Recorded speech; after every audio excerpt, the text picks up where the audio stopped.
This podcast is produced by the Harwood Productions Podcast Network. To learn more about the network and to find more of our shows, visit us online at www.harwoodpodcast.com.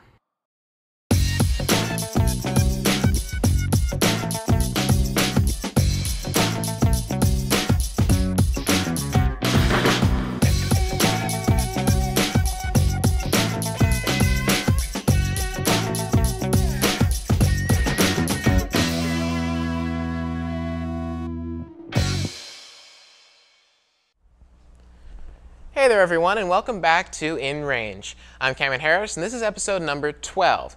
Now today we're going to be talking about something that anyone with diabetes is going to have to face at some point or another, and that is ketones. Now if you don't know what ketones are, let me just give you a quick refresher course.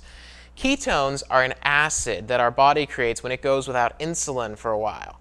Now the reason it does that is because without insulin, it's not getting the energy that it needs from carbs. So instead it creates ketones to get the energy that it needs from things like excess fat and muscle in our body. Now I know that's disgusting, but that's why we want to avoid ketones if at all possible.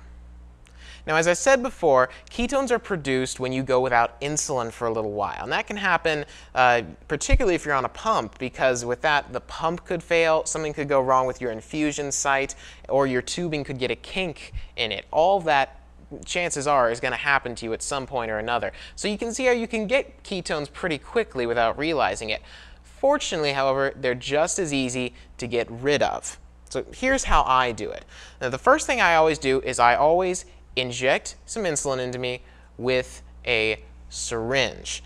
Now, if you have ketones, chances are your blood sugar is kind of high also. So give yourself a dosage, a correction dosage, to bring yourself down. Now, even if you have a pump, be sure to use a syringe, because at that point you're not sure if the pump is working correctly or not.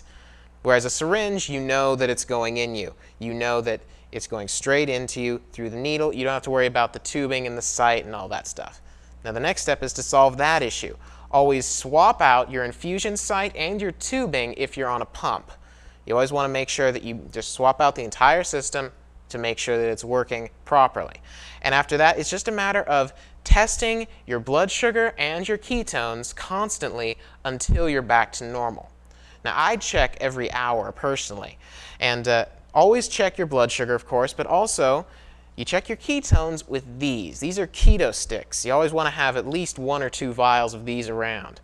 Now the way you use these things is you just take one of these sticks into the bathroom with you, put a couple drops of urine on it, and then this pad will actually change colors. And on the back of the bottle, there's actually a little color chart. You just match the color of the strip to that color chart to figure out what size ketones you have. And they range from, trace to none, all the way up to extra large. So you can tell that you're going down.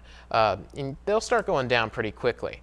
Now I keep giving myself correction boluses until I hit around the mid-200s. Once I hit that point, I find that I usually have enough insulin in me to I have enough momentum to get back into the proper range. So I know ketones can be a little bit freaky when you get them, but as long as you just keep a cool head about everything, they're really not that big of a deal to deal with. Now, always visit us online at www.harwoodpodcast.com. There you can find the show notes for this and all of our episodes, as well as participate in our forums if you want. And if you have any questions or comments for us, you can send us an email at harwoodpodcast@comcast.net. I'll catch you guys later. Good luck staying in range.